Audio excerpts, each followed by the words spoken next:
Naqueles dias, Maria partiu para a região montanhosa, dirigindo-se apressadamente a uma cidade da Judéia. Entrou na casa de Zacarias e cumprimentou Isabel. Quando Isabel ouviu a saudação de Maria, a criança pulou no seu ventre e Isabel ficou cheia do Espírito Santo. Com um grande grito exclamou: Bendita és tu entre as mulheres e bendito é o fruto do teu ventre. Como posso merecer que a mãe do meu Senhor me venha visitar? Logo que a tua saudação chegou aos meus ouvidos, a criança pulou de alegria no meu ventre. Bem-aventurada aquela que acreditou, porque será cumprido o que o Senhor lhe prometeu. Então Maria disse: A minha alma engrandece o Senhor, e o meu espírito se alegra em Deus, meu Salvador, porque olhou para a humildade de sua serva.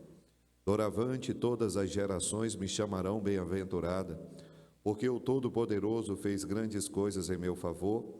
O seu nome é santo, e a sua misericórdia se estende de geração em geração a todos os que o respeitam. Ele mostrou a força de seu braço, dispersou os soberbos de coração, derrubou do trono os poderosos, elevou os humildes, encheu de bens os famintos e despediu os ricos de mãos vazias.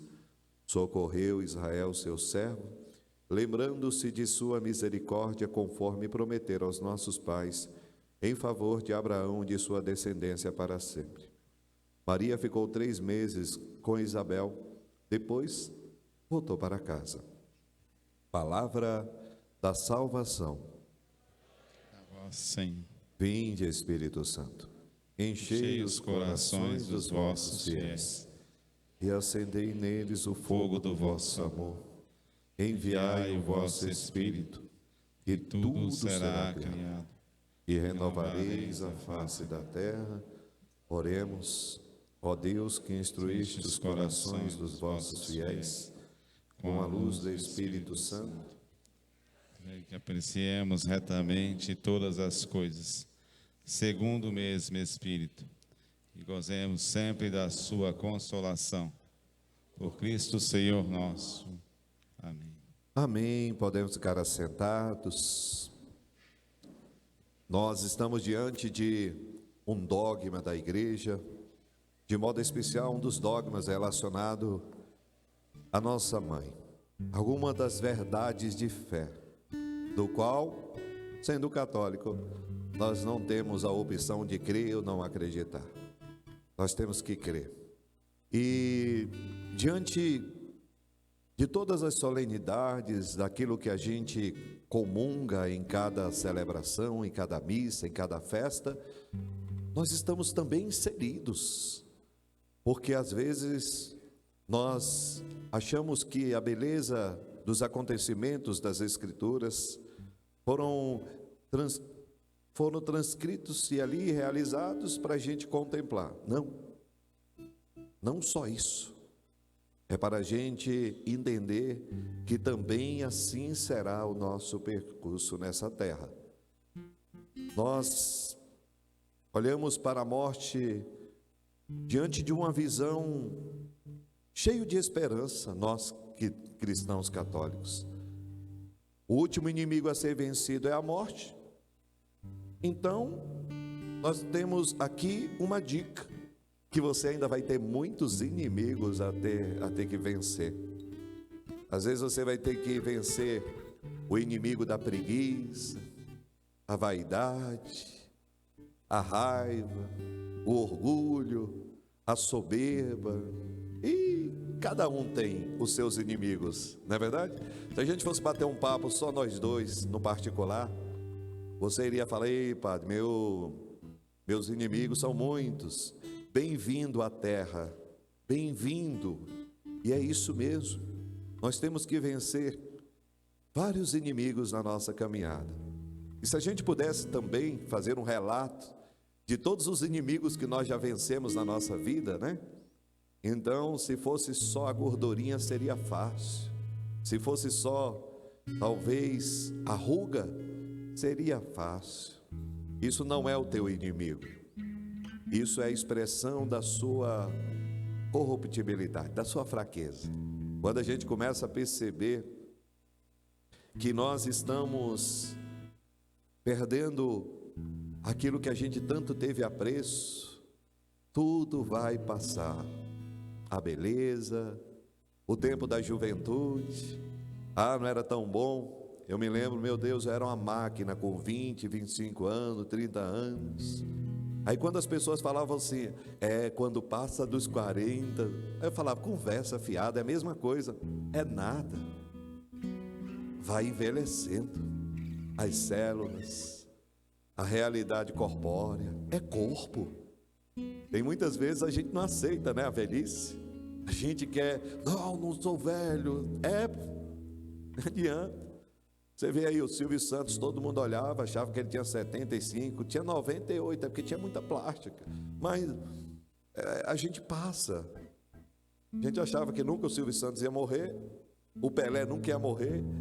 Aí eu comecei a pensar aqui na minha mente, assim, meu Deus, os grandes homens do meu tempo, quando era criança, estão passando tudo. Isso quer dizer que vai chegar também a minha passagem, quando vier, assim, não é para desmotivar não, gente, não é para desmotivar. É porque o católico, o cristão, ele tem um pé no chão. Ele sabe que ele precisa conduzir a sua vida, que ele precisa trabalhar, mas ele precisa também se cuidar da sua alma, ele precisa cuidar da sua vida espiritual, que ele tem que trabalhar, mas ele precisa se cuidar interiormente. Mas o que tem a ver isso com a nossa festa? Tem tudo a ver, porque Nossa Senhora foi aquela do qual ela não foi assunta ao céu primeiro. A Assunção de Nossa Senhora é o prêmio da sua vida fiel nessa terra. O poderoso fez em mim maravilhas, e a prova de que ele fez maravilhas não foi simplesmente pela escolha de ela se tornar mãe de Deus. Mãe de Deus foi uma graça, mas a graça que a torna ainda mais repleta é quando ela foi conduzida até o seio de Deus Pai.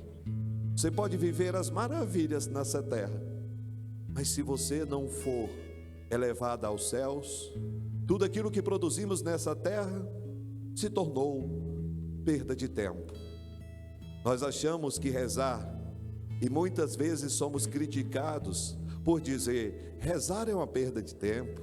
Quantas vezes você já escutou isso? Você com um texto na mão, a pessoa olhar para você e falar, eu vou perder tempo rezando? Eu vou perder tempo indo para a missa? Para o mundo, o que nós estamos fazendo aqui é perda de tempo. É para quem não tem o que fazer, não tem frutos, porque nós queremos ver algo palpável. Eu trabalho e tenho fruto do meu trabalho. Eu realizo muitas coisas na minha vida e alcanço os meus sucessos. E rezar, o que tem de objetivo nisso? Para os que não têm fé, é perda de tempo, mas para nós não. Para nós que temos o conhecimento da vida espiritual, aquilo que a gente faz de modo essencial da nossa vida, e a base de toda a vida está na oração. Oração é o patrimônio maior deixado por Cristo à humanidade. O homem que reza, o homem que tem intimidade com Deus, é o homem que não perde a sua conexão com aquilo que é mais importante da nossa vida, com a eternidade. Então, nós hoje, de fato, essa celebração, ela é celebrada dia 15 de agosto, mas para dar relevância ainda mais, a igreja transfere para o domingo seguinte, que foi hoje. Então hoje, a gente não tem uma passagem que fala justamente da Assunção da Virgem Maria, mas nós pegamos um relato que mostra esta mulher, que viveu a experiência do cotidiano. Como assim? Nossa Senhora, ela recebeu a graça maior de se tornar mãe de Deus, e ela não ficou e vivenciou uma redoma, ela não ficou ali aprisionada em um lugar intocável. Não, se tornou mãe do Salvador recebeu uma ligação direta por meio do anjo Gabriel, dizendo que Isabel, aquela que é a sua parenta, que era estéril, de idade avançada, estava grávida e já estava no seu 6º mês. Então esta menina e esta jovem, tão admirados por todos nós, tão admirados pela missão confiada, esta foi a jovem que foi à sua casa da sua prima Isabel. Mostra o quê? Serviço, disposição, coragem. Eu sou mãe de Deus, mas eu preciso ser serva. Antes de ser para o mundo vista como aquela que é dotada por este mistério de amor, de ser mãe de Deus, é aquela que nos apresenta como serva. Eu sou mãe de Deus e sirvo. Eu sou filho de Deus e deveria servir também. Quando você recebeu a graça da missão, ou um selo sagrado do batismo, você foi batizado para o serviço. Todo cristão, ele deve se colocar à disposição do serviço e da missão. Nós estamos hoje celebrando a vida consagrada. A vida consagrada são homens e mulheres que recebem o chamado para largar tudo, para abandonar tudo, por causa do reino dos céus. Para quem olha para uma irmã do claustro, da clausura, se vocês não sabem o que significa isso, são mulheres que abandonam sua vida para se consagrar com votos de castidade, pobreza e obediência, e fica em um lugar para rezar pela igreja. Para o mundo, perda de tempo. Por que não vai trabalhar? Por que não vai viver no meio de nós? E eu falo, por que tu não cuida da tua vida e deixa essas irmãs viver ao chamado delas? Por que te incomodas que aquele que vive em santidade, como é que uma pessoa vive trancada ali, vivendo? Ela entendeu que ninguém vive preso quando Deus é a sua liberdade. As irmãs consagradas e os irmãos consagrados, e eu tive a oportunidade de ser de uma comunidade de vida, onde nós vivemos a espiritualidade, a experiência de doação pelo próximo. Para nós nunca é uma prisão abandonar a nossa vida para viver na liberdade de um filho de Deus. Só que só vai experimentar, só vai entender aquele que vive, aquele que passa. As pessoas não entendem que a base e o sustento da humanidade está na vida dos que rezam, daqueles dos quais colocam o seu joelho no chão e rezam por toda a humanidade. Enquanto você dorme, muitas pessoas rezam por você. Por isso eu gostaria de trazer e elucidar a importância da vida consagrada. Quantos de vocês têm primos, primas, irmãos, irmãs, que de repente abandonam tudo para poder se colocar ao serviço da igreja através da oração e da missão? São Francisco é um grande propagador desta vida consagrada. Se vocês não sabem, São Francisco de Assis não foi padre, porque ele não se achava digno de tamanha vocação. Ele se tornou diácono, mas ele não quis chegar ao grau do sacerdócio. Ele foi apenas irmão consagrado. Ele foi aquele do qual deixou à terra o verdadeiro sentido do serviço aos pobres, do verdadeiro amor, que é se fazer pobre com os pobres. E por que eu trago a figura de São Francisco? Porque ele, entendendo a riqueza que há na quaresma em preparação à Páscoa, São Francisco decide ir além, não fazer só a quaresma em preparação para a Páscoa. O que ele pensa? Se na quaresma, em preparação para a Páscoa, ele vê quanto é que sua alma se aproxima cada vez mais de Deus, porque é assim, meus irmãos, quanto mais a gente sacrifica a nossa vida pelos prazeres dessa terra, mais a nossa alma se abre às maravilhas de Deus. Quanto mais você se sacrifica, quanto mais você faz uma vida de renúncia, mais a tua alma está aberta às coisas eternas dos céus. Por isso São Francisco decide fazer um retiro, que se chama Retiro Quaresmal em honra a São Miguel Arcanjo. não foi um exercício que ele propõe aos seus irmãos, aos seus confrades. Ele não propôs aos franciscanos, ele vivenciou, ele experimentou. E dessa sua experiência, muitos outros começaram a realizar e fazer a quaresma de São Miguel. E depois de séculos e séculos, hoje, a quaresma em honra a São Miguel Arcanjo é feito por diversas pessoas espalhadas na face da terra. Porque quando algo é bom, quando algo gera frutos, nós começamos a experimentar e falar: eu quero isso também. Assim como a gente muitas vezes imitamos as modas do mundo, aonde ficamos procurando qual é a cor da tendência, qual é a roupa do tempo, e ali nós queremos nos deleitar com aquilo que o mundo propaga.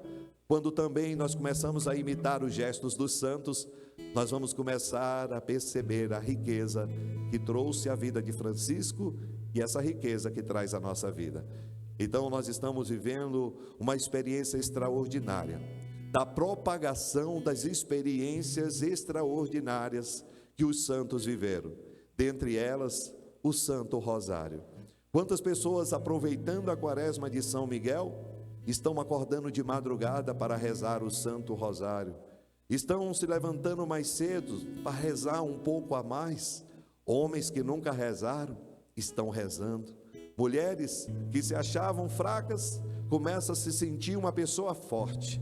O que a gente precisa entender que para a gente ter uma experiência forte com Deus, a gente tem que sair do nosso comodismo. Nossa Senhora sai do seu comodismo, Nossa Senhora sai da sua redoma e anda quilômetros e quilômetros para ir para a casa de Isabel, sua prima, sua parenta, para poder testificar, testemunhar e compartilhar. Como assim? Sim, porque assim como ela trazia no seu ventre uma alegria de que ela seria a mãe do Salvador, Nossa Senhora ela é tão pura que ela consegue se alegrar também com a alegria da sua prima Santa Isabel. Ela consegue fazer da vida do outro ainda uma vida melhor ainda. É assim, quando nós compartilhamos as alegrias que carregamos dentro de nós, e as outras pessoas compartilham as alegrias que elas vivem, nós vivemos a plenitude que realiza a bênção da comunhão entre um e o outro. Então, quando Nossa Senhora saudou Isabel, a criança que estava no seu ventre pulou de alegria. É engraçado quando você encontra uma pessoa que você ama muito, quando você reencontra uma pessoa que você tem apreço, o nosso coração pula de alegria. Quantas vezes eu encontrei pessoas que eu estava com saudade, e ao ver o coração pulsou de alegria. Imagine Isabel vendo não o coração, mas o seu filho pulsar, cheia do Espírito Santo. São duas mulheres, dois homens que estão no ventre de duas mulheres escolhidas, consagradas, eleitas por Deus. Uma para ser a mãe do precursor, que é Isabel. O filho do ventre de Isabel terá uma missão importante: preparar o caminho do filho da prima de Isabel, Nossa Senhora, que é Jesus. Um prepara, o outro anuncia, o outro salva, o outro resgata. João Batista não é menor, pelo contrário, ele sabe quem ele é, ele sabe que ele é o precursor. Jesus sabe quem ele é, o Messias, o Filho de Deus. Nossa Senhora sabe quem ela é. A minha alma engrandece o Senhor, a minha alma adora a Deus, a minha alma tem sede de Deus, a minha alma está possuída por Deus. E é isso que nós queremos celebrar nessa grande festa da Assunção de Nossa Senhora. E assim nós vamos celebrando durante os séculos esta subida, esta elevação. Nossa Senhora é levada ao seu lugar de destino. Aquela que foi fiel merece o lugar de predileção. No céu, só dois de corpo e alma por enquanto. Ela é modelo para que a gente não desista, para que a gente não fraqueje, para que a gente confie. Nossa Senhora está no céu, mas não está no céu na ociosidade. Ela está no céu, vivendo a missão que na terra ela recebeu. Mãe, eis aí o teu filho. Filho, eis aí a tua mãe. Nós sabemos que aqui não é uma expressão simplesmente da entrega a João, João representa a igreja e todos os filhos da igreja. E você pode ter certeza que Nossa Senhora é aquela que intercede por cada alma, por cada um de nós, para que nós possamos um dia ser elevado também até a eternidade. Olhar para Jesus, aquele que abre as portas. Olhar para Nossa Senhora, aquela que entra por essa bendita porta, e olhar para a igreja, daqueles que peregrinam em direção à eternidade. E como é bonito a gente ver os sinais de Deus. Encerro, como sempre, com aquele testemunho. Ontem, mais uma vez, eu tive a oportunidade de entrar no lugar aonde fala Deus. Você já entrou num lugar onde respira Deus? Um lugar onde você fala assim: que lugar maravilhoso. Alguns meses atrás, eu falava de um lugar onde eu conheci que se tornou o meu paraíso aqui na terra, em Brasília, né? Que é a Vila dos Pequeninos. Eu tinha ido lá no Lago Sul, e quando eu fui a primeira vez, eles estavam cuidando de 84 meninos especiais. Eles chamam meninos especiais, porque só pode entrar neste lugar para morar quem é totalmente especial, só quem é de cadeira de roda. Ninguém que não é especial, que tem a família, pode. Por quê? É para aqueles que são vulneráveis, abandonados. Ou seja, gente, pensa, coloca a tua cabecinha para funcionar. Quem é que vai querer aquilo que ninguém quer? Ninguém. É como se falou assim, ó, escolha tudo que você quer, o que sobrar é meu. Será que nós temos essa capacidade de ter essa reflexão? Você que está aqui, será que nós temos a capacidade de falar bem assim: vamos esperar todo mundo comer e o que sobrar é o meu? Será?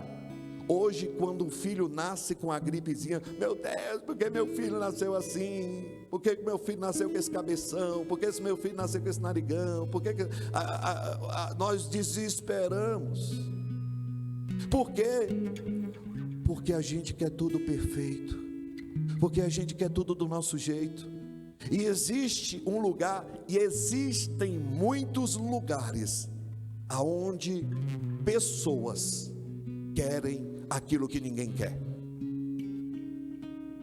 Quem é que vai querer uma pessoa especial que dependa praticamente 100% dela tomar banho? Que dependa dela para limpar o cocô, o xixi?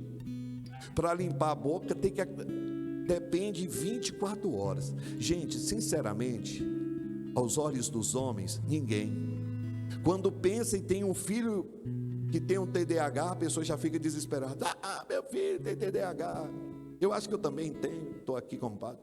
Mas sim, a gente desespera. Não é verdade? A gente se desespera. Aí você vai numa casa, aí marcado, sabe para quê? Para que eu pudesse celebrar uma missa. Aí eu falei, eu vou lá celebrar a missa. Só que na minha cabecinha era assim, não é palavrão não, né? É assim, aí eu imaginei todo mundo de cadeira de roda, então eu vou ter que fazer uma missa mais de boa, né? Vou ter que fazer uma missa menor. Por quê? Porque eles não aguentam ficar tanto tempo sentado na cadeira de rodas. A gente fica pensando neles como vocês, que aqui a gente não pode, porque daqui a pouco vai dar escária na bunda de vocês, porque daqui a pouco, meu Deus, já está com a bunda doendo, cara. A gente não aguenta, tem gente que fica se mexendo com o espírito aí. Mas, beleza. Aí eu falei, vamos lá. Só que antes da missa, que estava marcada para as 16 horas, tinha um casamento às 15 horas na catedral. Aí eu falei, meu Deus, eu e minhas trapaças de querer marcar um monte de coisa ao mesmo tempo. Aí eu falei, vamos para o casamento. Casamento nunca atrasa, né? Casamento nunca atrasa. Atrasou. Aí o padre fica entre a cruz e a espada. Aí eu falando, meu Deus, a noiva atrasou 15 minutos. Tem aqui noivos aqui que eu atrasei. Eu fui o único casamento que atrasei. Dos noivos estava aqui, pagou multa. Mas tudo bem, fecha parênteses, eu atrasei uma vez. Mas eu estava lá na catedral. Aí calmo. O casamento acabou 16h20. E eu fiquei pensando nos irmãozinhos lá na casa de apoio. Aí eu comecei a querer inventar história, né? Eu liguei para o amigo que estava lá me esperando, falando: gente, vai lá, fala que a noiva atrasou, me pede 1000 perdões, porque é horrível se chegar atrasado, ainda mais sabendo que os irmãos têm uma vida toda. Só que enquanto a gente pensa com o nosso coração, eles não pensam conforme a gente. Eles não estavam agoniados, eles não estavam conforme eu pensava, ou não estão conforme nós. Muitas vezes atrasou a missa 5 minutos, meu Deus, está atrasando, aí a bunda já dói. Eles não, 40 minutos esperando. Sabe o que eles fizeram? 40 minutos esperando a missa começar. Aquele que é o responsável pela casa falou bem assim: irmãos, o padre está lá no casamento, sabe o que nós vamos fazer? Vamos rezar. Os irmãos que estavam lá, todo mundo pegou o texto e começou a rezar, e começou a falar: está atrasado. Então o que a gente aprende com isso, meu filho? Quando algo atrasar na sua vida, em vez de você ficar murmurando, reclamando com essa cara feia, ocioso, vai rezar. Reza, começa a rezar. Quando as coisas não saem do seu jeito, pare de ficar murmurando, reclamando, enchendo o saco de Deus com essa sua lamúria.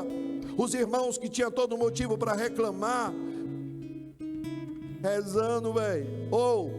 Cheguei lá agoniado, eu fui até de roupa, saí do casamento com a mesma roupa, já entrei dentro do carro, correndo, acelerou. Na hora que eu entrei lá na casa, agoniado, com medo, na hora que eu chego lá, eles estão rezando. Na hora que eu entro, eles viram o padre de roupa de padre, começaram a sorrir, começaram a rir, começaram a agradecer, começaram a aplaudir. O padre veio, o padre chegou. Aqueles homens e mulheres, todos eles com defeitos, um sem braço, um sem um pedaço da cabeça, o outro, cada um com uma deficiência mais dolorida que a outra, mas eu não vi em nenhum deles a cara fechada, eu não vi em nenhum deles a reclamação, eu não vi nenhum deles de cara amarrada. Aqueles homens tinham motivo para isso, aqueles homens tinham motivo para reclamar, mas porque eles não reclamavam e não reclamam e não vão reclamar, sabe por quê? Porque eles são amados. Porque eles são amados por Deus, porque Deus não os abandonou órfão, porque Deus não os abandonou em um lugar qualquer, porque Deus não os abandonou à mercê de muitas vezes, como muitos que não têm coragem de cuidar dos seus pais, colocam no asilos, como muitos que não têm coragem de cuidar daqueles que um dia cuidaram de você e abandonam nas suas casas. Existe um lugar onde aqueles irmãos são amados. Na hora que eu começo a missa e vejo aquele tanto de cadeiras de rodas, mais de 40 irmãos, aquele sorriso lindo, aquela face maravilhosa, o padre começa a homilia e todas as perguntas que eu fazia, eles respondiam como coro forte. Eles respondiam. Isso que significa? Que eles não estão ali somente para comer, beber e dormir, eles são evangelizados. Eles são amados não só pela comida que coloca na boca, não só pela fralda que troca, mas é amado porque eles apresentam Jesus, o tesouro inesgotável da graça. É esse tesouro que nós temos que apresentar para quem nós amamos. Não dar só comida, não dar só bebida, dar aquilo que é essencial para a alma. Na hora que eu terminei aquela missa, eu falei: meu Deus, como eu sou ingrato. Como muitas vezes eu reclamo de tanto. Às vezes nós temos aí, todo mundo veio de carro, todo mundo às vezes veio de aplicativo, aí a gente, qualquer coisa a gente está reclamando. Nós temos que parar dessa nossa mediocridade. A gente precisa valorizar mais a nossa vida, valorizar mais o nosso Deus. Nós temos muito o que agradecer.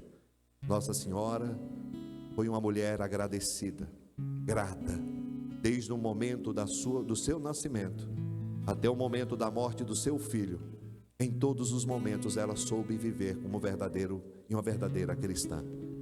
Que nós possamos ter esse desejo do céu e que os sofrimentos do tempo presente não venham a se comparar às alegrias do futuro que nos espera.